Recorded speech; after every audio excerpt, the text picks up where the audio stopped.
हमें जरूरत नहीं है।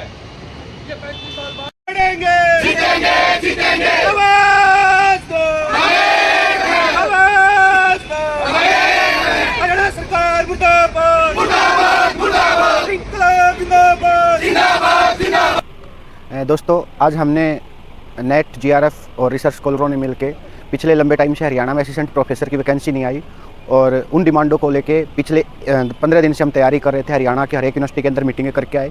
उसके बाद आज सैकड़ों विद्यार्थियों ने, स्कॉलरों ने प्रदर्शन का हिस्सा बने और एचपीएससी के कार्यालय पर इकट्ठे वहाँ से प्रदर्शन करते हम हरियाणा के उच्च शिक्षा विभाग शिक्षा सदन गए और वहाँ डिप्टी डायरेक्टर को हमने ज्ञापन दिया। करनी होगी करनी होगी करनी होगी करनी होगी।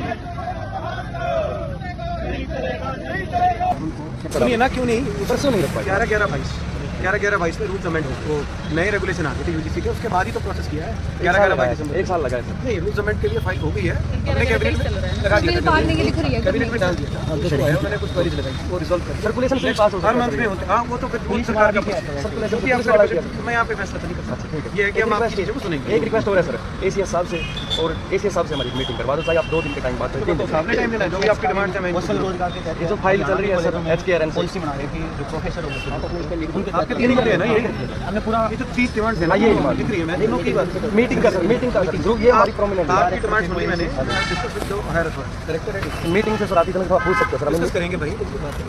सर हम तभी मीटिंग मांग रहे हैं। कोई नहीं, वो भी डिस्कस करेंगे जो भी बात है। इतने हैं, हम बैठे 1 घंटा यहाँ बैठे हैं सर, इसी हिसाब से मीटिंग लेके तो जाएंगे सर, ऐसे तो हम नहीं जा पाएंगे।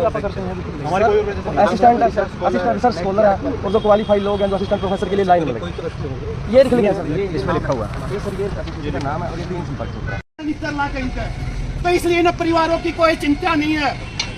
तो इसलिए मैं ये कहना चाह रहा हूँ कि बार बार हमें यहाँ आना पड़ेगा। और जो ये रिसर्च स्कॉलर एसोसिएशन है, जो ये हमने संगठन बनाने का प्रयास कर रहे हैं, कम से कम हमने नेट या क्वालिफाइड 2 लोग इस लाइन के अंदर है, उनको तो एकत्रित होना पड़ेगा।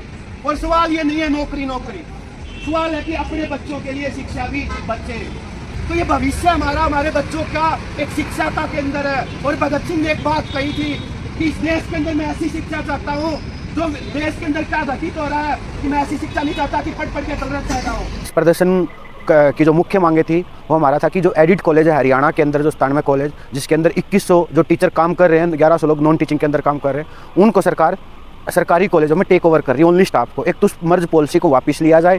दूसरी डिमांड थी अगर टेक ओवर भी करे सरकार तो बिल्डिंग समेत करे, ये हमारी डिमांड है। दूसरी बात है कि जो हरियाणा के अंदर 4738 जो पद हैं जो पिछले लंबे टाइम से खाली पड़े, हरियाणा के अंदर 8000 पोस्टें हैं जिसमें 60% वैकेंसियाँ खाली पड़ी है, उनके अंदर सरकार कोर्ट में केस चल रहा है, लेकिन सरकार जानबूझ के उसको केस का रिप्लाई नहीं कर रही और वैकेंसी नहीं निकाल रही। इस वजह से लंबे टाइम से 4 साल से हरियाणा में कोई भर्ती नहीं आई, तो उसकी ये मांग थी कि जल्द से जल्द ऐड निकाली जाए, भर्ती प्रक्रिया शुरू की जाए। तीसरी डिमांड थी जो एचकेआरएन जो कौशल निगम बनाया है सरकार ने हरियाणा में, उसी के थ्रू अब कॉलेजों के अंदर जो टीचर है उनको भी उसके थ्रू लगाना चाह रही है, जिसके अंदर पढ़े लिखे नौजवान जो पीएचडी सबमिट कर चुके हैं, नेट जीआरएफ क्वालिफाइड, उनका शोषण होएगा।